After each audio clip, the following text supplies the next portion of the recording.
ดีพนักงานก็ต้อนรับดีครับต้อนรับดีก็ดูแลกันดีครับผมถือว่าสุดยอดครับสุดยอดครับผมสวัสดีค่ะเจ๊จอย CPN Car Center ค่ะวันนี้นะคะเจ๊ก็อยู่กับลูกค้าอีกหนึ่งเคสประทับใจของเจ๊นะคะ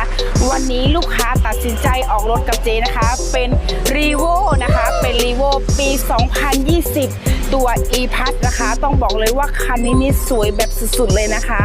สวยหล่อมากเลยนะคะเดี๋ยวเราไปดูกันนะคะว่าลูกค้าเขารู้จักร้านเจ๊ได้ยังไงแล้วทำไมถึงตัดสินใจออกรถกับร้านเจ๊จอยค่ะมากันเลยค่ะทำไมซุงค่ะชื่ออะไรคะ ผมชื่อเหลาตอนนะครับอ๋อค่ะลูกค้าพี่เหลาตอนแล้วพี่เหลาตอนรู้จักร้านเจ๊ได้ยังไงคะโอ้ร้านเจ๊เนี่ยดังที่สุดในเชียงใหม่แล้วครับเพราะว่าไปที่ไหนก็เห็นตามคอนเสิร์ตตามงานปล่อยสั่งรองต่างๆเนาะก็จะมีรูปเจ๊โปรโมทเรื่องรถเรื่องCPN Car Center นะฮะก็มีโชว์ไว้ตลอดเวลาก็เป็นที่รู้จักกันเยอะเหมือนกันนะครับอ๋อทำไมวันนี้ถึงตัดสินใจที่ออกรถกับร้านเจ๊คะวันนี้ก็ตามสื่อตามข่าวนะครับก็ได้เห็นกันมาเยอะแยะไปหมดแล้วก็ในเชียงใหม่พี่น้องไตก็มาออกกันทีนี้ก็เลยผ่านมาหลายร้านแล้วแหละแต่ว่ามาเบิ่งใจที่นี่นะครับมาถูกใจที่นี่ในการดูแลต่อลูกค้า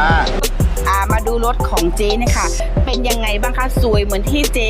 พูดไว้ไหมคะดีจริงๆแล้วครับเพราะว่าเรื่องรถเรื่องเครื่องยนต์เจ๊เขาก็ดูแลให้อยู่เป็นอย่างที่เพียงพอใจอยู่ครับผมค่ะเอาค่าไม่สูงห้านอกไม่สูงพี่น้องแห่งการเข้าขากุฏิกุตังวันในเชียงใหม่เมืองฝางลำปางลำพูนกุฏิกุตังว่าเชียงไฮ้แม่สายขนอสังว่าอยู่ไว้ดังแมวสอนเกาหลีมาให้การในเชียงใหม่เกาหลีที่ไรเชียงว่าคณะสังว่าให้ออกรถคุณภาพดีๆเครื่องเข้มคณะสีก็เข้มแล้วก็รถก็ตกรุ่นคณะติ๊กมีไว้อยู่ที่ร้านเจ๊จอยCPN Car Center เข้าขาครับตอนพี่น้องได้เขาก็อยู่ในคณะสังว่าบองเป็นไรซึ่งก็กับสืบกับสารมาดังที่เจ๊เข้าขาก็ไล่กับสืบกับสารมาดังที่ขาก็ไล่ในคณะอันนี้ก็ยินดีครับตอนแชร์กับสืบกับสารปัญญูนะครับเกี่ยวได้ลองการคันมือเกี่ยวได้ลองการงดการสังเกตในก็มาอุปโภคกันได้ค่ะเพ่งบอลในจุดใดต้องไหล